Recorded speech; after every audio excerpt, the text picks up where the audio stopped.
Hi, everybody. I'm Scott Stanford, host of our OG Sports segments here on the OnlyGood news show. Today, we're meeting 15-year-old Calder Hodge, a double amputee high school quarterback who's got big dreams and NFL aspirations. See, Calder trains with a couple of elite coaches, and he's on his high school football team playing quarterback for Houston Christian High School. He's also won an ESPY, practiced with the Detroit Lions, and has gotten personal advice from Saints quarterback Drew Brees. My friends, you better get that autograph request in now. This kid is going to be a star. All right, Calder, thanks a million for joining us here on OGN, my friend. How you doing? Listen, I have met so many celebrities and athletes, but you know what? You are the one I wanted to meet, man. You're all over the place. The media loves you. Thank you. Thank you so much. So listen, let's get right to it. You know, it's been a pretty wild ride for you so far, right? At 15, you know, you've gone through more than most folks have gone through in a lifetime. What do you remember about growing up with, you know, the prosthetic legs? I mean, did you feel different from the other kids? Did your friends treat you any differently? Give me some of those early memories. You know, I grew up with 4 older brothers, so I never felt treated any differently really growing up. And then when I got into grade school, everybody really treated me the same. They always asked questions and everything, but other than that, I never got treated any different because everybody knew once they got to know me that I was normal. Do you remember when you started to get into playing sports? You know, what'd your parents say when you told them that you wanted to play and join some teams? Did they think you were, you know, were they all on board at first? What was that like? When I asked them to play baseball, which was my first love, they were 100% behind it because they were huge Astro fans and they knew that it was a pretty low contact sport. And so I played T-ball. And then when I started seeing my brother play varsity football and seeing all my brothers playing football, and then when I asked them to play football, it was an immediate no, not at all. You can't do that. You're going to get hurt. Somebody else is going to get hurt. Things like that. But after a lot of persistent, can I please play football? Can I please play football? And then my brother's getting involved saying, hey, he's ready to play football. They let me play flag. But that wasn't my end goal. I wanted to play tackle football. I wanted to be what my brothers were. I wanted to do what they were doing. And so then my brother that I'm closest in age with, Tyler, me and him, we kind of went up to my mom and he was like, if it takes me to pay for it, I'll pay for it, you know. But I want him playing football. He wants to play football, and he needs to get ready and learn how to be hit and hit some people. When the other players saw you at the tryouts, you know, what were their reactions from players and coaches when they saw you showing up with the blades that you were using? What was the first reaction from those guys? They were shocked. I think that they were pretty shocked, but I knew some people on the younger teams and the coach there, so he kind of talked to them about it and told them, hey, he's for real about this. He doesn't just want to sit on the sidelines and say he's a part of the team. But a big thing is I put in the work.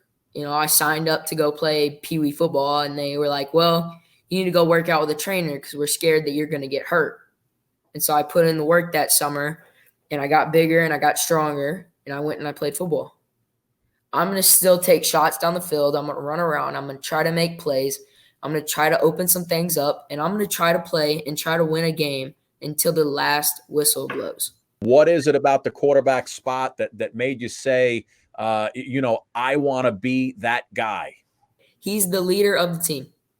Everybody looks at the quarterback. When a team loses a game, the blame is on the quarterback. When a team wins a game, it was an amazing day with the quarterback. The blame is on him. The success is on him. He commands everybody.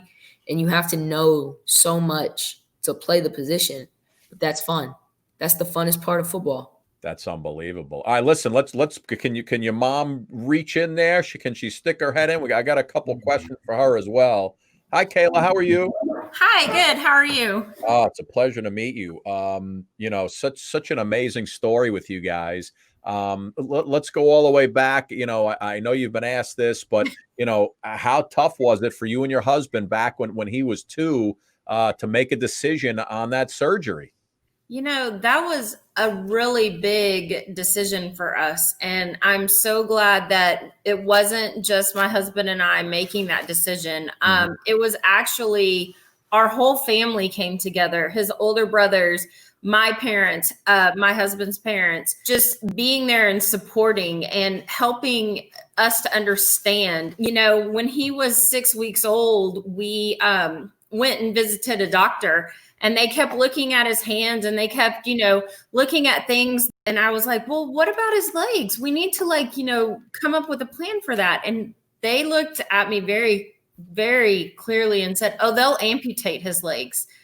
And at that moment of 6 weeks old, that was overwhelming. And it took us a while to get to that point where we were comfortable with that. And I'm glad that we had that time to come together, but I know that this was the best decision for him. We just accepted it, and we just kept moving forward. And we have had such a huge community around us all the time. When he first said, when he told you guys football is the sport that he wanted to play, did you think, what was your first reaction? And did you think he would excel at it the way he has? Well, my first reaction was just flat out no. I'm glad that he has found a place where he does feel comfortable. You know, it's one of those things Calder will say that is where he feels the most normal. Even though people will question when he first comes onto the field, or you get the long stares right, while we're walking up of, this kid's not going to play football. As soon as he throws the ball. Oh, it's great. As soon as he throws the ball, they're like, this kid's a player. This kid's playing. Yeah. I admire his ability to put himself out there, because I am not that person. I am the person who, it takes me a while. I need to kind of, you know, ease my way in. And so this has been, it's always fun to watch him. What kind of advice would you give to those folks who may be dealing with the same thing you are? You know, I would tell them that they need to make sure that they are setting the example. And I think that that's one of the things. I never take credit for Calder being the person that he is. Continue to be positive. Set the positive. Don't tell them no. Don't say you can't play football or you can't do this. Let them try. Just let them try. They'll decide if they can do it or not. Yeah. And, you know, maybe you get to have awesome adventures in the process. Oh, absolutely. Absolutely. So, Kayla, thank you so much. Got a couple more left, Calder, and then we'll let you go. You know, I need a little help with this NFL season, because I need to hear your thoughts, you know, because just in case I want to, you know, place a few bets on a few things, or put my money on a couple teams. Who do you have headed to the Super Bowl this year? Who do you like? The Chiefs right now have the team that could go back, because they have Mahomes and they have pretty much everybody from last year's team that was a key part. But honestly, I think if they do have a Super Bowl slum, as people call it, where the next year they don't play as well, right, the Ravens will be that next team to get in there. You like the Ravens? Yes, sir. And you're a big, I assume you're a big Texans fan, right? You know, what's going on with them? I mean, J.J. Watt and, you know, Deshaun. I mean, you got a couple of good guys there. They need a few more pieces, right? We just need to win a few games this year. You know, we need to win a few tough ones, and it's possible, as we saw in the playoffs. You know, Deshaun missing 2 tacklers while getting hit. So it is possible, but honestly, there's a stacked AFC, and so it'll be very improbable. But listen, let's hope your boy Deshaun Watson has a good season, and the Texans do well. Good job, my friend. Listen, Calder Hodge, thank you, my man, for joining us here on OGN. And listen, continued success, my friend. I hope you get everything that you dream for. And I hope, you know, you make it to the NFL and you get to play in a Super Bowl one day. Thank you. Yes, sir. Thank you.